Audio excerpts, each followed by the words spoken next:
बत्रा के बारे में कौन नहीं जानता। कारगिल युद्ध के हीरो और परमवीर चक्र से सम्मानित विक्रम आज शेरशाह के नाम से मशहूर हैं।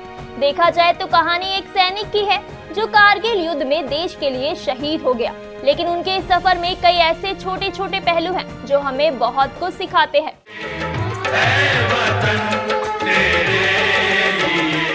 दोस्तों 9 सितंबर 1974 को बत्रा परिवार में विक्रम का जन्म हुआ। पहले डीएवी स्कूल, फिर सेंट्रल स्कूल पालमपुर में उनका एडमिशन हुआ। आर्मी कैंप में स्कूल होने की वजह से विक्रम हर दिन जवानों को नजदीक से देखते थे।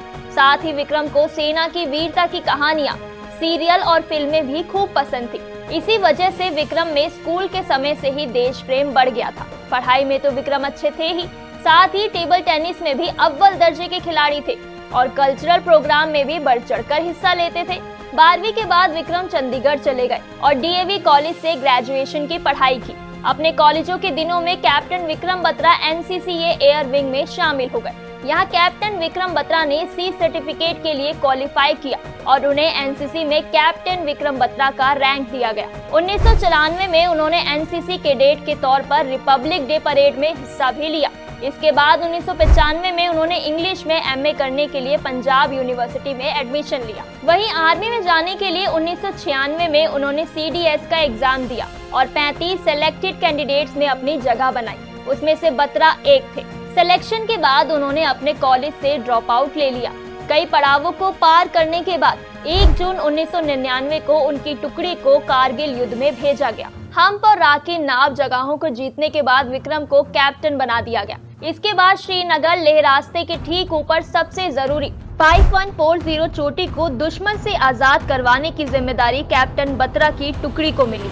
कैप्टन बत्रा अपनी बटालियन के साथ घूमकर ईस्ट साइड की तरफ से इस इलाके की तरफ बढ़े और बिना दुश्मन को भनक लगे हुए नजदीक पहुंच गए।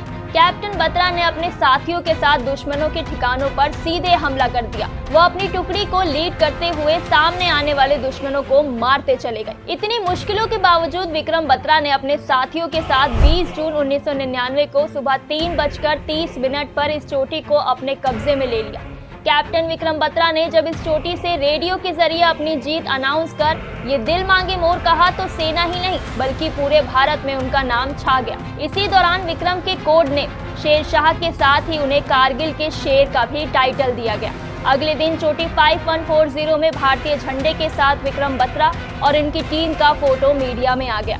इसके बाद भारतीय सेना ने 7 जुलाई 1999 को .4875 को कब्जे में लेने के लिए अभियान शुरू किया। इसके लिए भी कैप्टन विक्रम और उनकी टुकड़ी को जिम्मेदारी सौंपी गई। ये एक ऐसी मुश्किल जगह थी जहां दोनों ओर खड़ी ढलान थी और इसी रास्ते पर दुश्मनों ने नाकाबंदी कर दी थी। इस अभियान को पूरा करने के लिए कैप्टन विक्रम बत्रा ने दुश्मन ठिकानों पर हमला करने का सीधा फैसला लिया। जंग के दौरान आमने सामने की भीषण लड़ाई में कैप्टन विक्रम बत्रा ने 5 दुश्मनों को पॉइंट ब्लैंक रेंज में मार गिराया। इस दौरान वो दुश्मन स्नाइपर के निशाने पर आ गए और बुरी तरह से जख्मी हो गए। इसके बाद भी उन्होंने रेंगते हुए दुश्मनों पर ग्रेनेड फेंककर उन्हें मौत के घाट उतार दिया।